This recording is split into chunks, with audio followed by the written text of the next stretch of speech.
I am Dr. Nick, the Apostle Paul's messenger in this 21st century world. What message would the Apostle Paul deliver to a 21st century American audience if he were alive today? The author has written An open letter about creation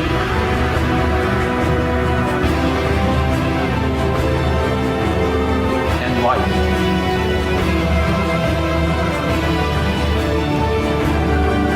By trusting God in the miracle of new life.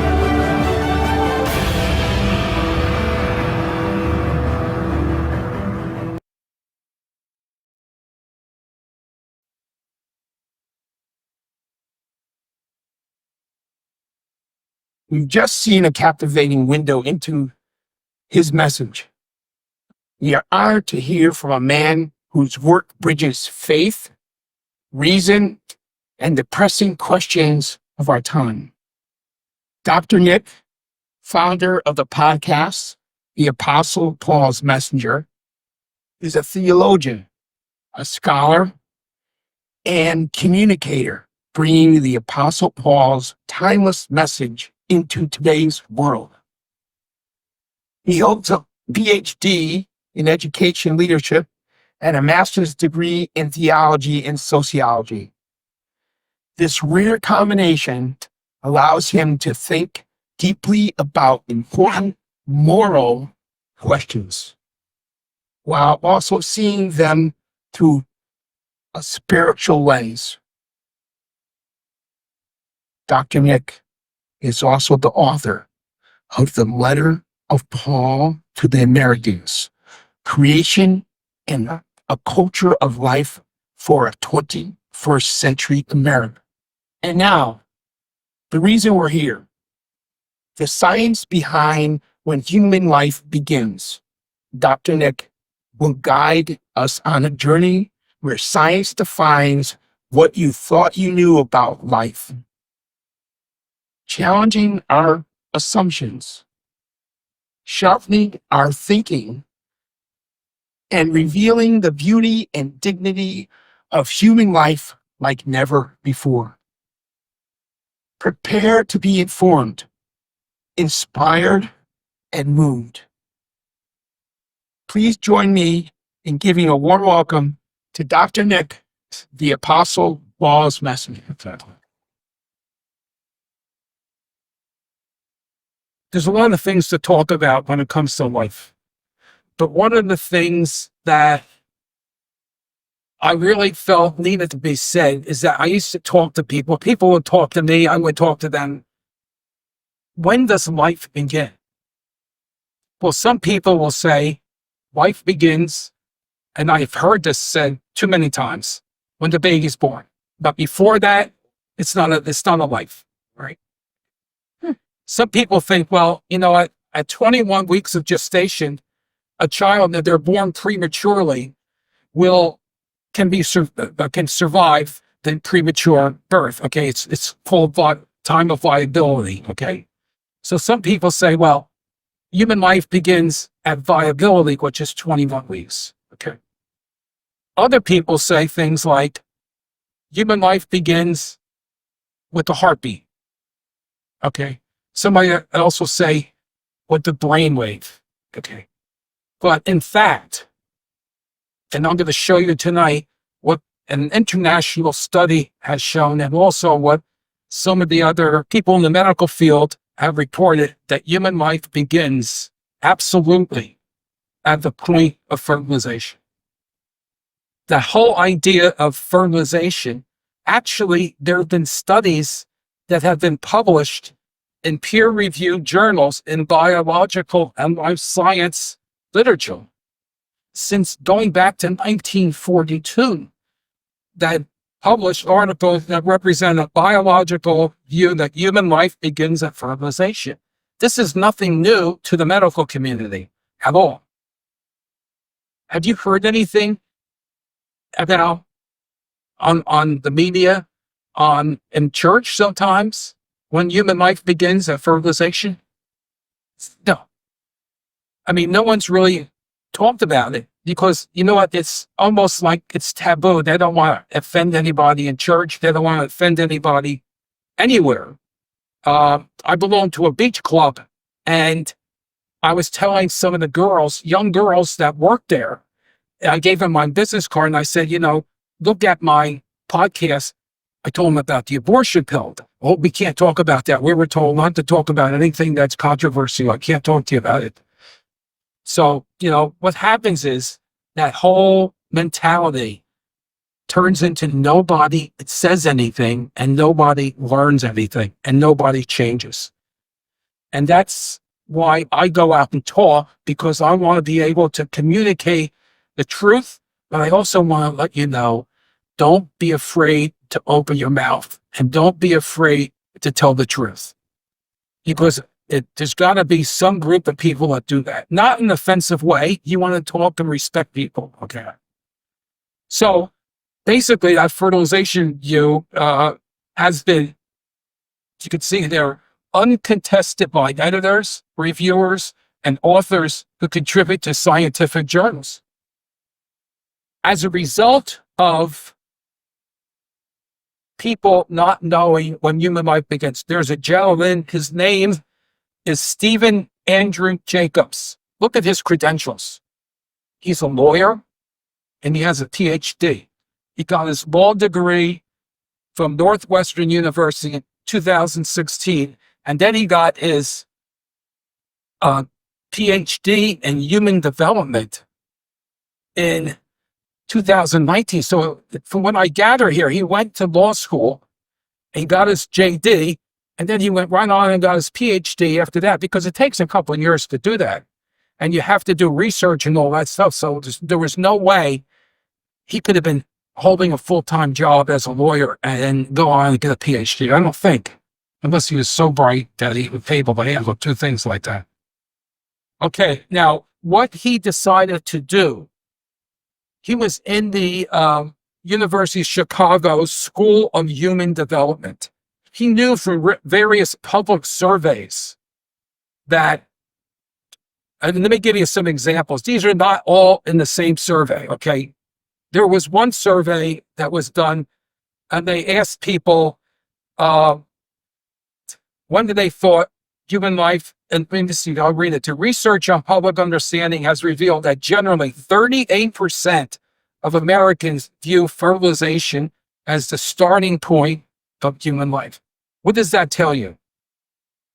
They asked him, 38% of Americans, that means 62% don't believe that. They're the ones that say, well, it's the heartbeat, it's the liability, it's that.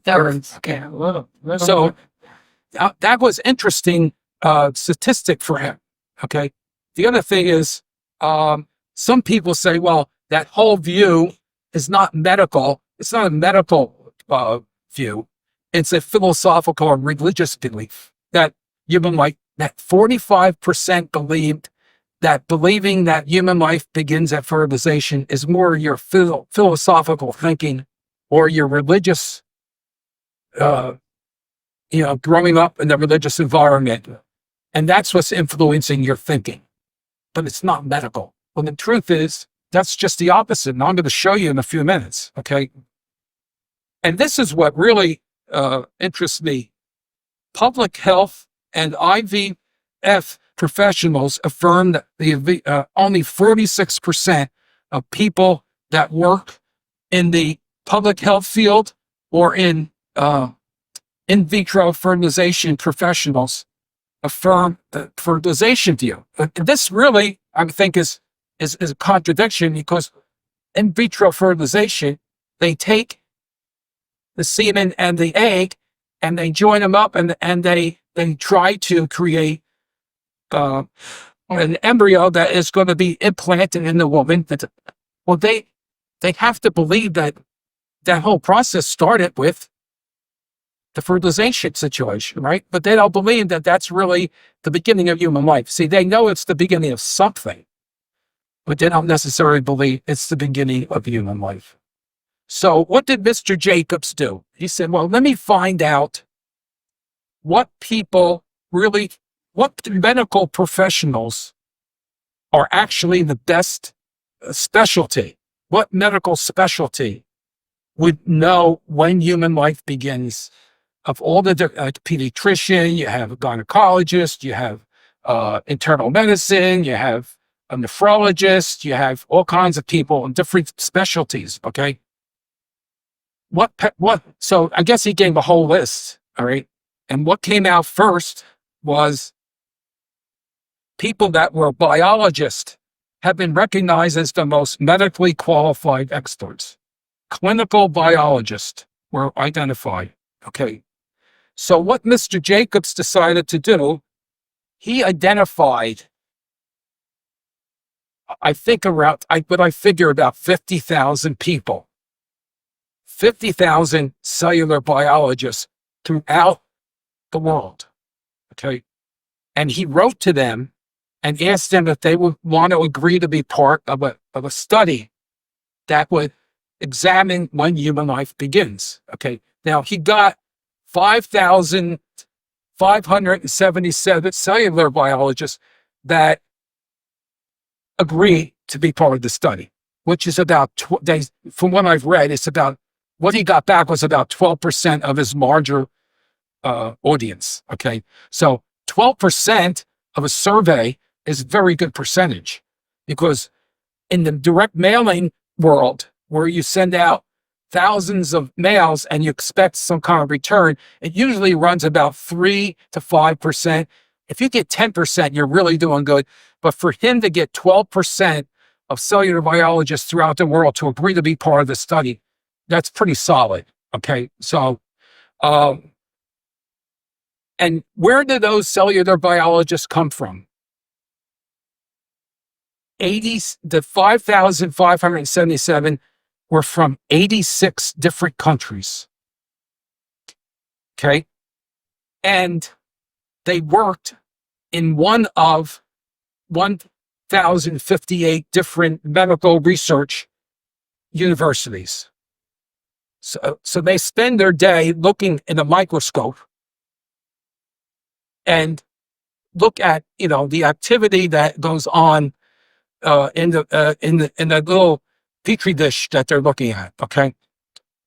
What I think is even more fascinating than that, and what that tells me is this, is that he identified people, not just American cellular biologists, not just somebody in the Western civilization, or just Asians, or just Africans, in 86 different countries.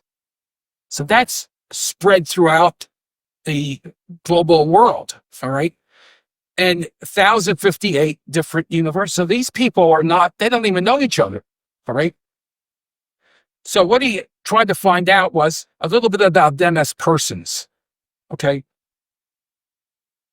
So what he did was, one of the questions was, what is your religious relationship? We are religious. So he named all the different religions, and on the bottom it was no religious affiliation.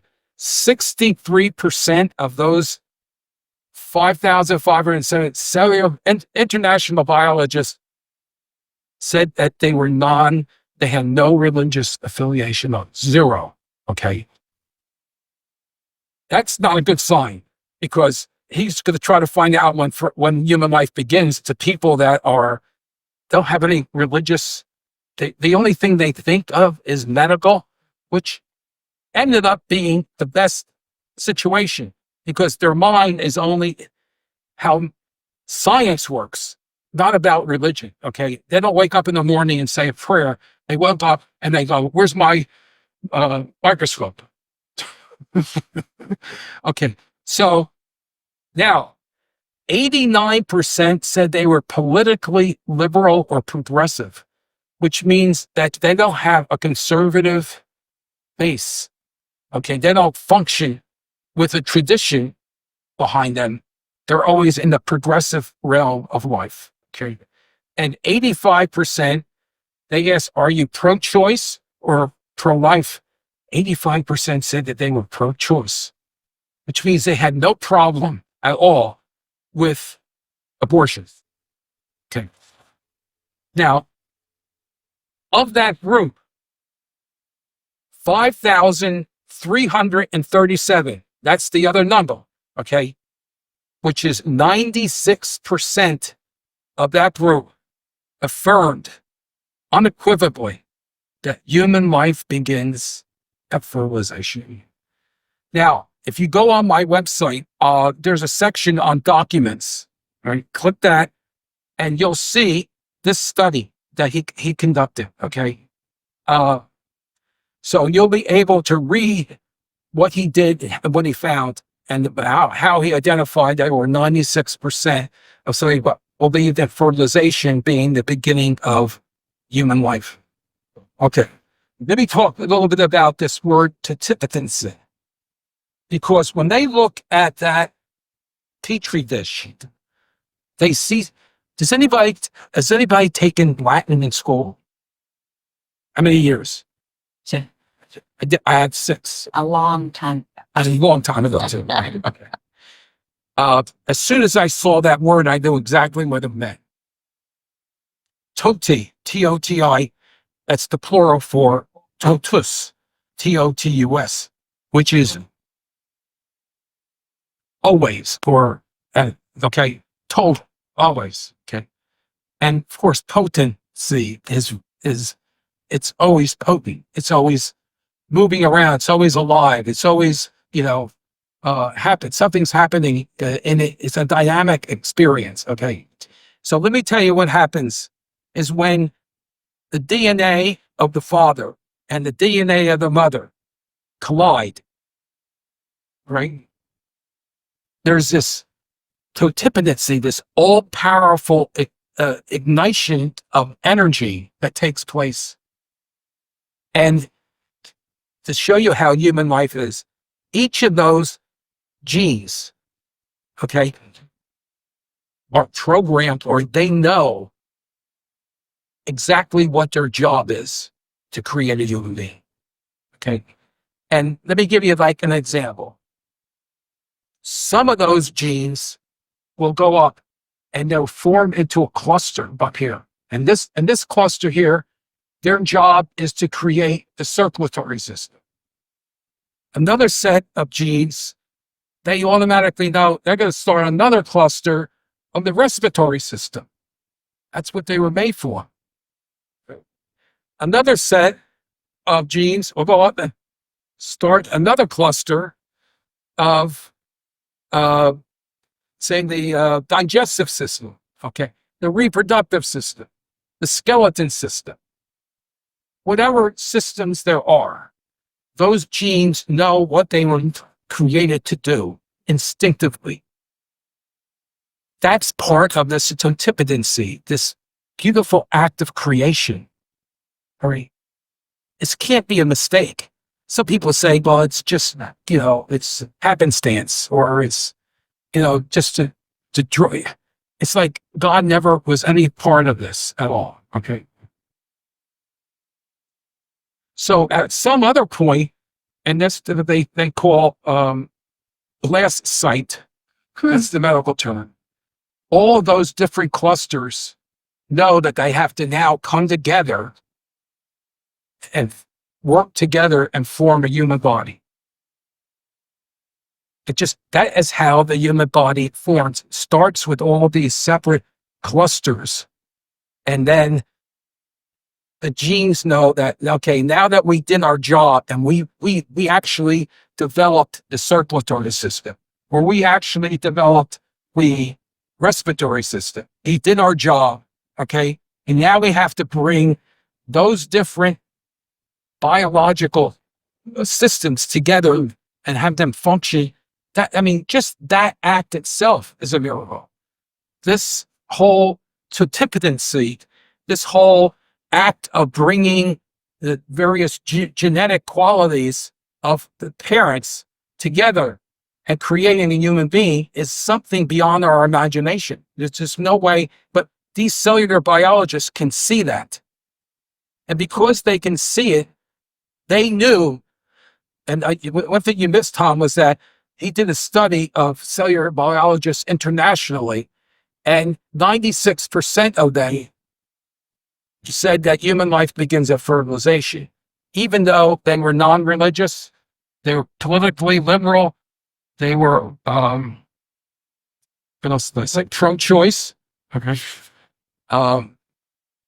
Even though their political viewpoint was, was the opposite, was philosophical, or, I mean, that you would think it was either philosophical or non-religious, but in fact, they said that human life begins at fertilization because it's their medical interpretation. That's what they couldn't run away from, the fact that what they see in the biological process from the point of conception actually is the beginning of human life. So if anyone says to you that human life doesn't really happen until the child is born, they don't know the science of what the scientists have said. One of the other things I want to show, and I really think this is, okay, there is a convention of the pediatricians, and the American College of Pediatricians in March of 2017 met, and I have this in our website too under documents. This is only the abstract. I have the whole report from the American College of Pediatricians, and this is what they said: the predominance of human biological research confirms, this is strong wording, that human life begins at conception dash, I'm surprised they use the word conception and not fertilization, but conception dash fertilization. Action. Now just listen to the word. The human being, they didn't say the embryo or the zygote or the fetus. They said the human being emerges as a whole, genetically, we just talked about the genes, right? Genetically distinct, individuated, zygotic, living human organism, a member of the species Homo sapiens, okay? Needing only the proper environment in order to grow and develop.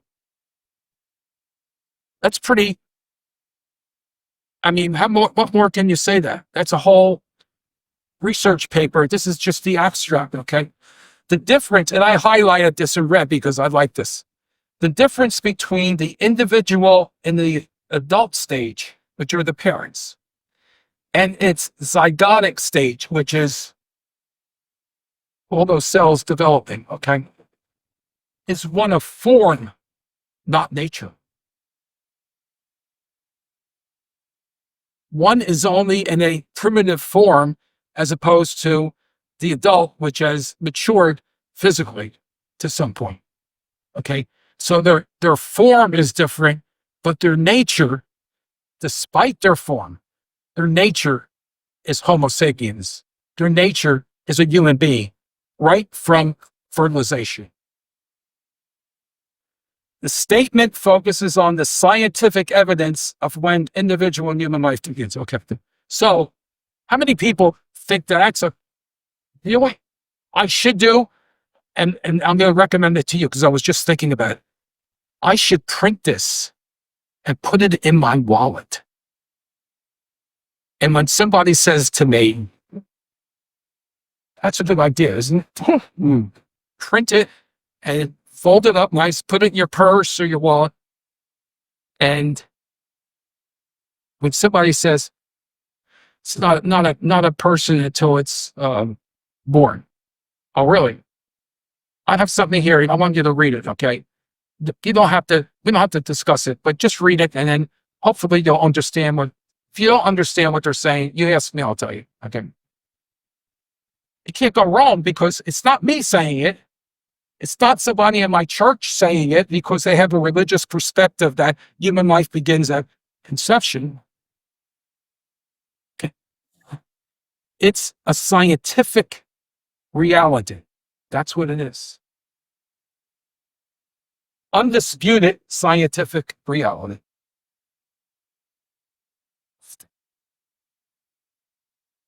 Any questions about that?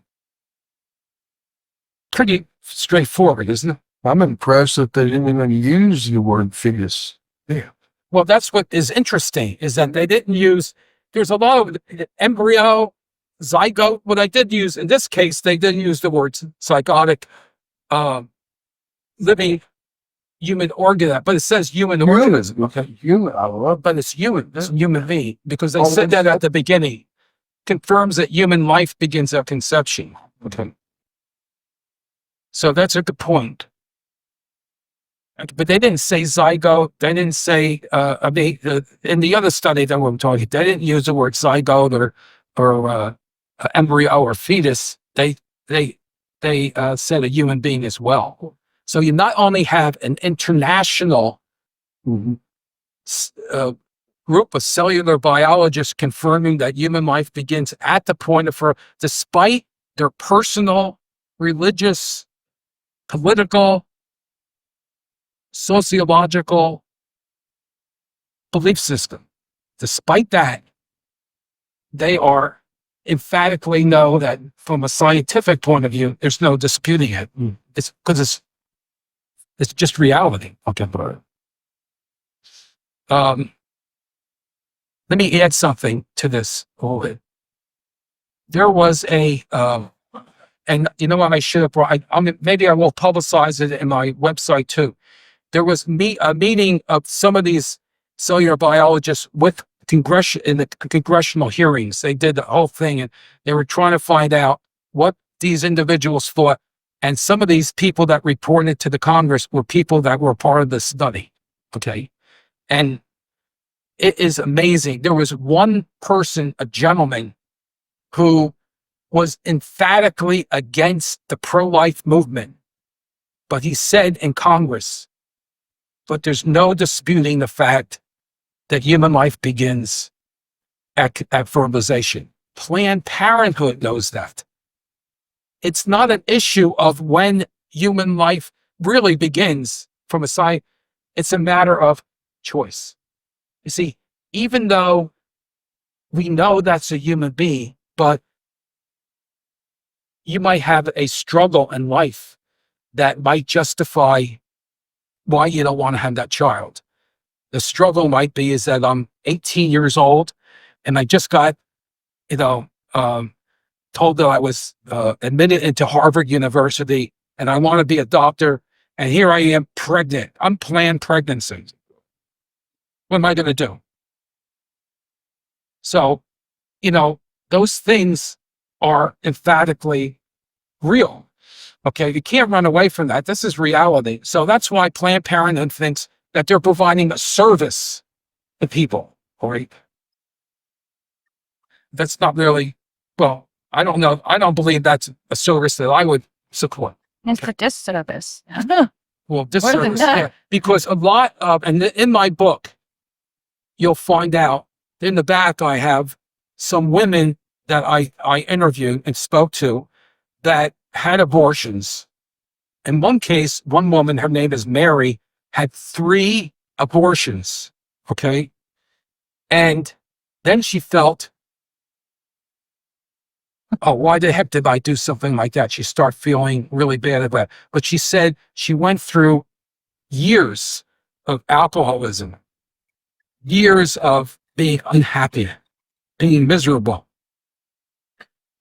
So even though Planned Parenthood thinks that they're helping you, in fact, there's reports, solid reports, that some of the psychological and even there's suicides that happen because people start thinking, I destroyed my child.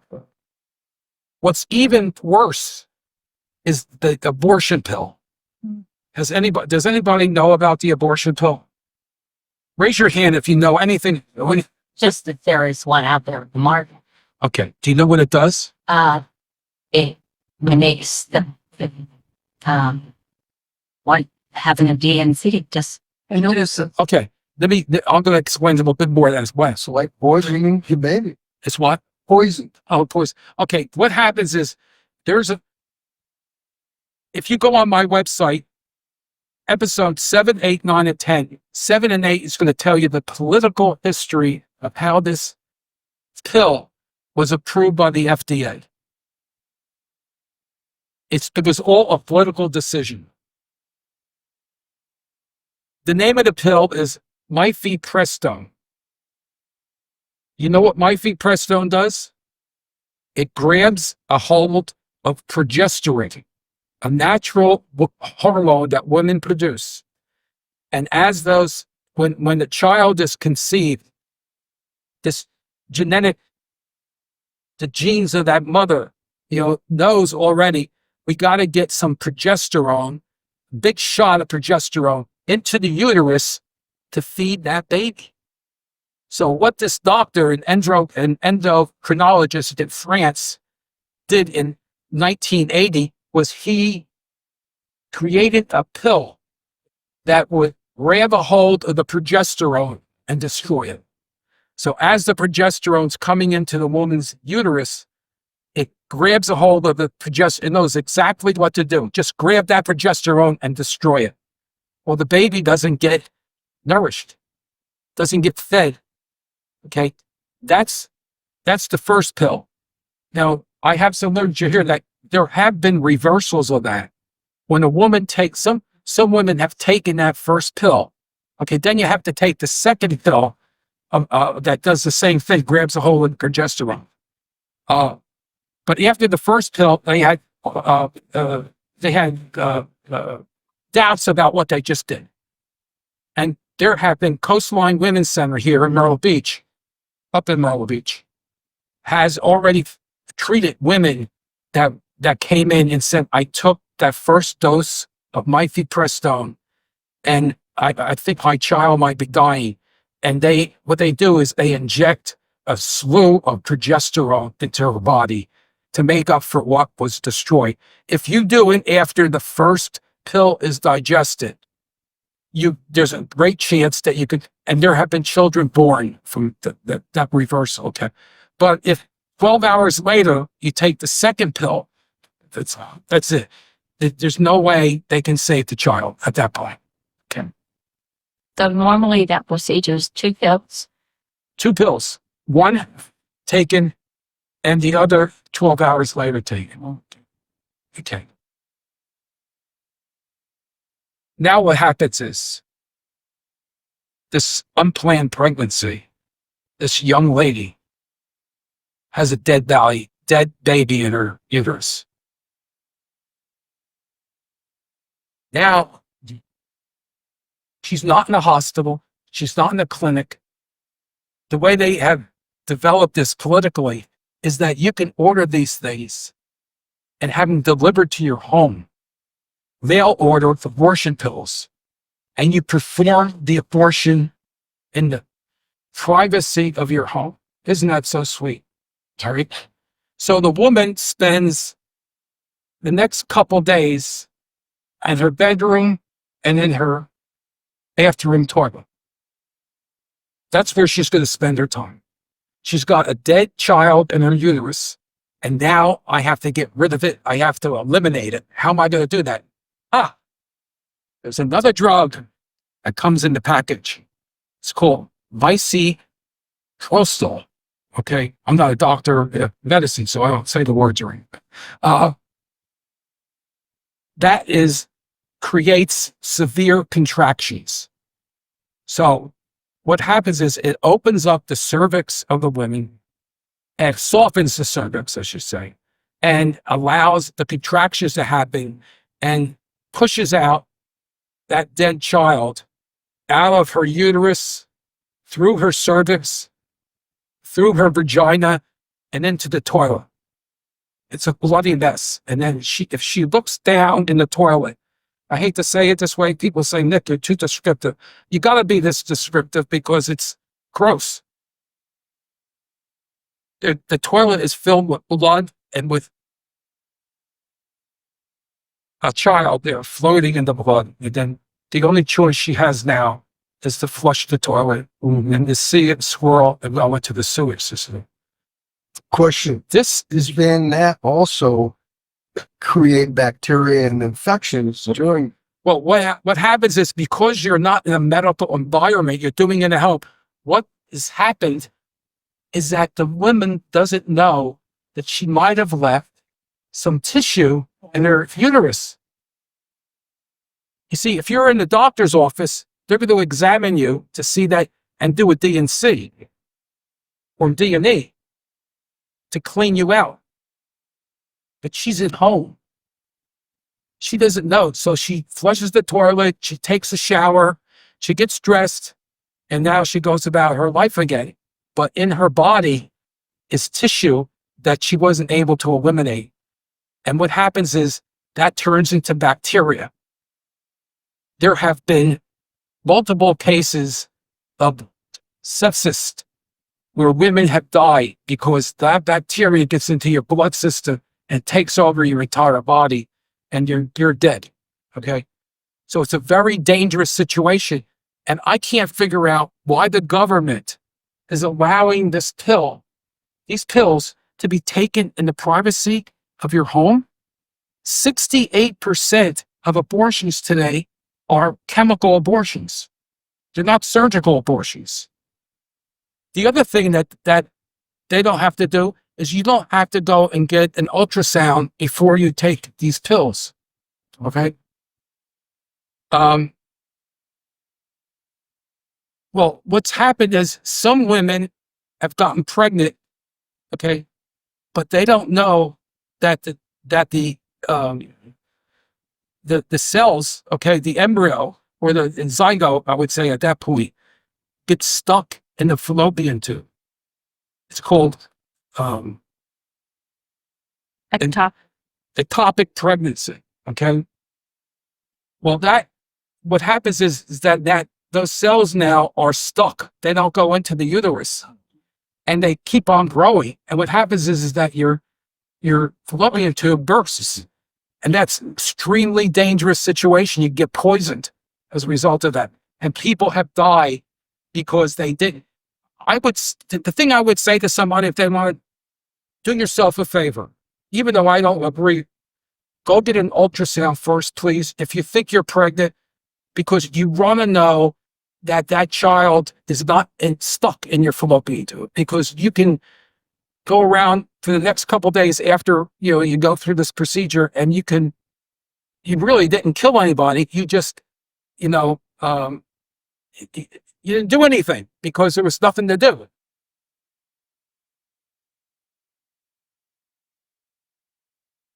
Okay. The other thing that they should do is if they go through a procedure like that, they should go to the doctor or an emergency room or an urgent and get a D&C, because you want to make sure that you're cleaned out. Okay. But a lot of women don't do that. And they're probably ashamed of the beginning. Well, what Planned Parenthood tells women to do is, because there have been over 1,000 hospitalizations because of these complications. Okay. 36 people have actually died because they didn't know what was happening with their body. Okay. There have been severe hemorrhaging. Okay. Some people as much as 16 days straight. Okay. They had to have blood transfusions to bring them back. And like I said, there's this tissue that remains in the body, and there's, bacteria infections, and there's blood infections, and there's death as a result of that as well. Okay. But the government is allowing this to happen. Doesn't make sense. And one of the things Marcel and I are doing, we just put together a petition that it's going to be used in a news service, pro-life news service, where you get this information. If read about the horrors of the abortion pill, and notify your congressman or your federal Health and Human Services individual, that you want this pill taken off the market. Okay. And then they showed what I wrote and what he wrote as well. And he put it in a great way that you really can understand it. And then what they do is they follow up with, if you really want us to make a difference, they give you options to make a donation. So they want people like me to give them the wording for petition so that they can then solicit their following for donations. You know, it's not a bad thing to do, but it's just, so we were asked if we can develop a petition that we can send to this news service so that they can then ask people to say yes. Tell Robert Kennedy, the head of the Secretary of Health and Human Services, that he has to have the FDA take this pill off the market. I thought they already banned that, this stuff. No. Funded, no? No, because there was a group of doctors, pro-life doctors, that went to court in Texas, and the judge agreed that the FDA did not keep to their statutory responsibilities of protecting people with approved medication that wasn't deadly or fatal.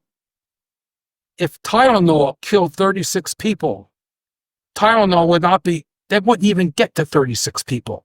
Mm-mm. It would be taken off the market by maybe the second person that died.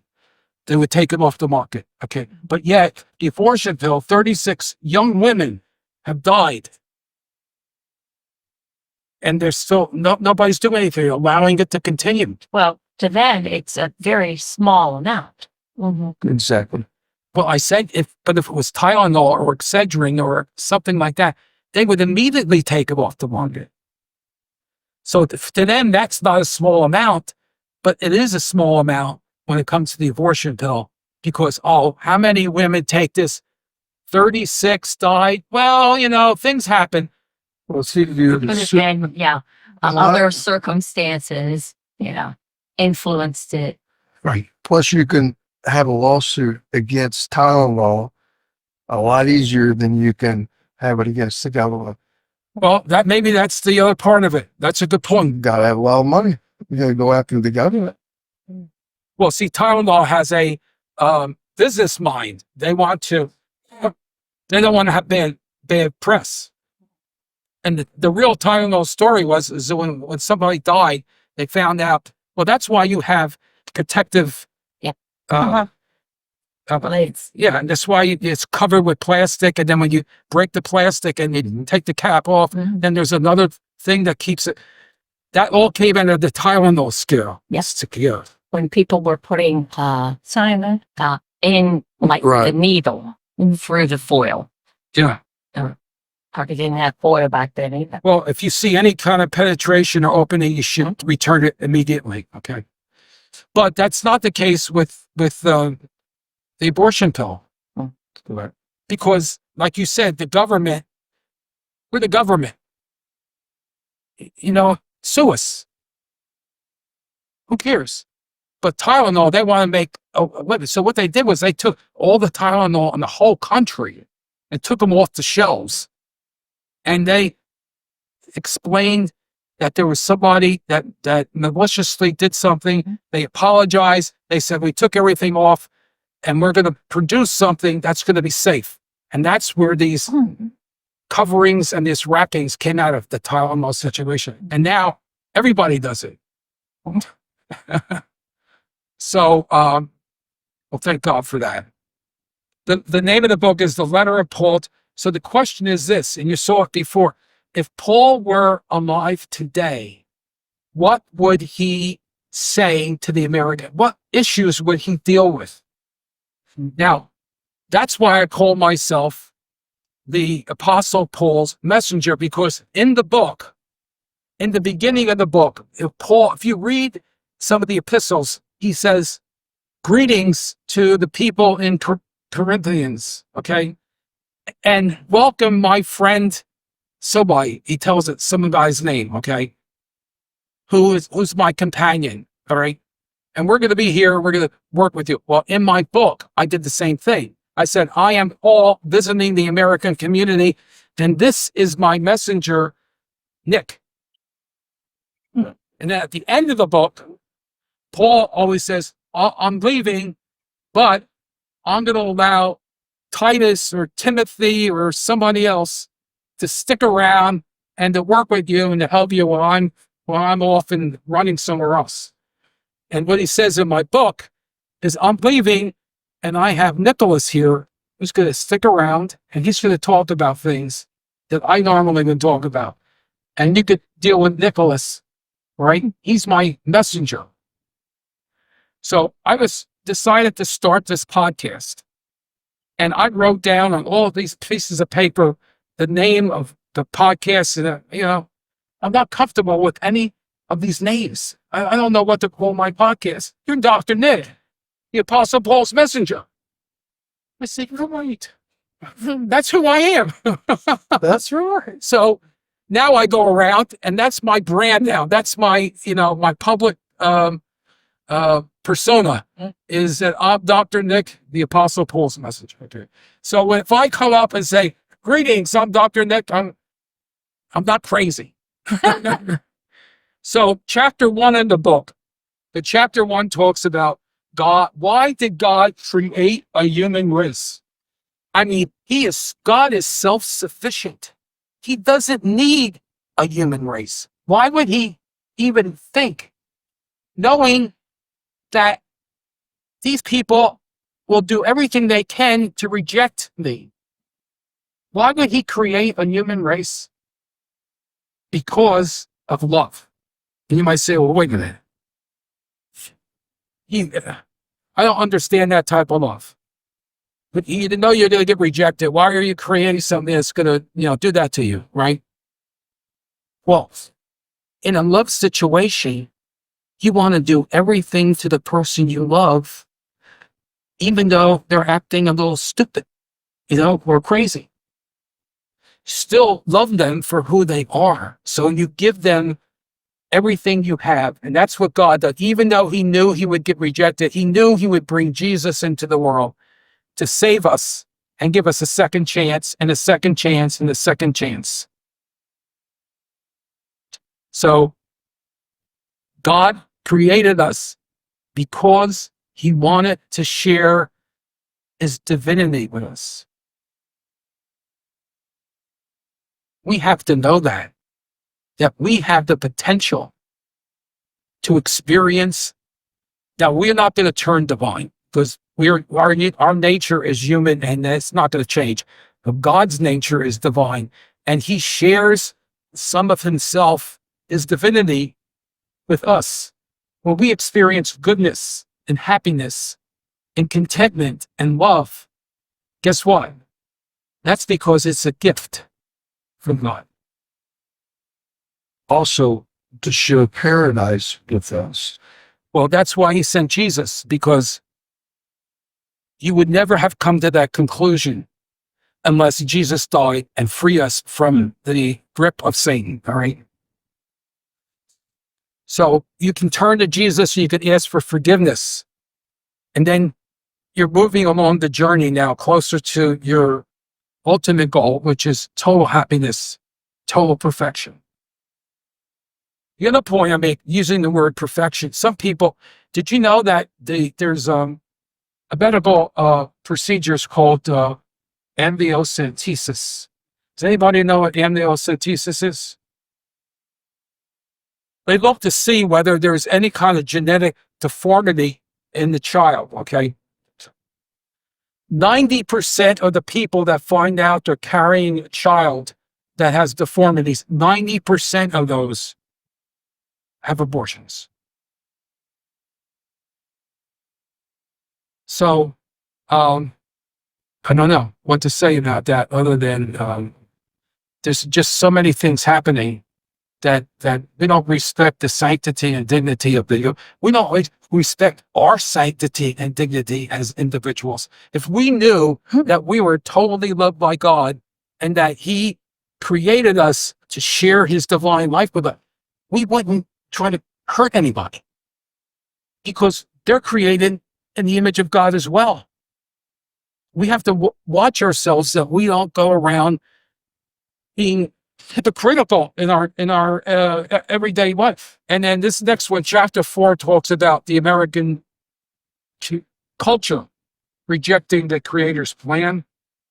The Apostle Paul tells us in Ephesians chapter 6, verse 12 and 16, that our battle is not against human forces, but against the principalities and powers, the rulers of the world of darkness, the evil spirits in regions above. If you are confused, why is these things happening in our community? Why are these things happening in our culture? Because you're not dealing well. These evil forces affect people that are in authority, and that they then make rules that go against God's plan. But it's really the evil forces that are really dominating the situation. Okay, we have no way to overcome demonic except through Jesus. All right? That's the only way we can do it. So what he says is, in all circumstances, hold faith up before you as your shield. It will help you to extinguish the fiery darts of the evil one. I just want all of us to know that God created all of us for this hour in time. We are being called to embrace the virtue of courage and to speak about the sanctity and dignity of human life. And it's got to start somewhere. And that's why I made it a point that this is my ministry. I want to let people know the truth. Satan is really smart. He started off with Darwinism. Darwinism basically said that there are defects in the genetic makeup of people. Okay. Then you have the eugenics. They said, well, you know what? People are not always equal. So we don't want a world filled with stupid people, criminal people, black people, prisoners who are sociopathic, mental illness. We don't want to deal with all those crazy people. So what they did was they started to sterilize people without their consent. Sure. With the idea that they would then eliminate all of the dangerous signs of human life, and then we would have more of a perfect society. It was Margaret Sanger who was the head of the eugenics movement, and then she in turn started Planned Parenthood. Okay, she's the founder of Planned Parenthood, Margaret Sanger. Planned Parenthood's whole objective is to legalize abortion. So they spend all their time doing that. And today we have the World Health Organization that's spreading genetic transitional lifestyles as acceptable throughout the world from a health point of view. Transitioning people from one sexual orientation to another. Mm-hmm. And then we talked about the abortion pill, okay? So we all have a responsibility. If you know these things, you got to act on them, okay? So get involved locally with a pro-abortion group. The other thing is read current materials and subscribe to organizations that provide updated. I have mail every day from Live Action News, Stand for Life, Susan B. Anthony, Pro-Life America, Priest for Life, and LifeSite News. I get information. I can't even read all of it. It's just too much to read, all right? But the more you read, the more you start to see the bigger picture. And I would encourage you to do that as well. Watch my podcast, okay? I have business cards there. Please take the business cards. On the back is our website. Go on there, read go through the whole thing. There's a lot of things to do. Okay, you can buy my book on it too.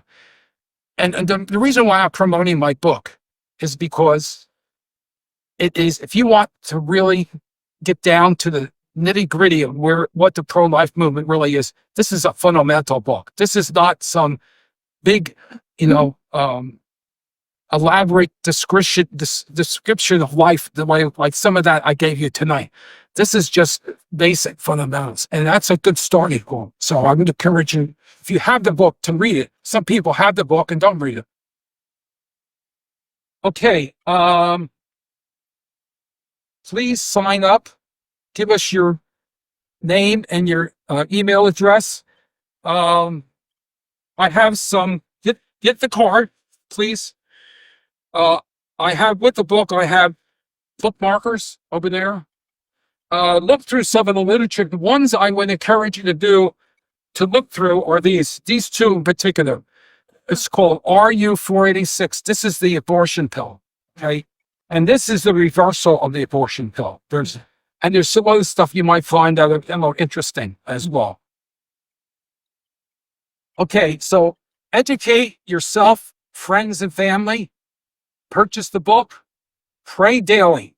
That should have been number one. Pray daily to end abortion, especially to reverse the culture of death that dominates our culture. Our American culture it's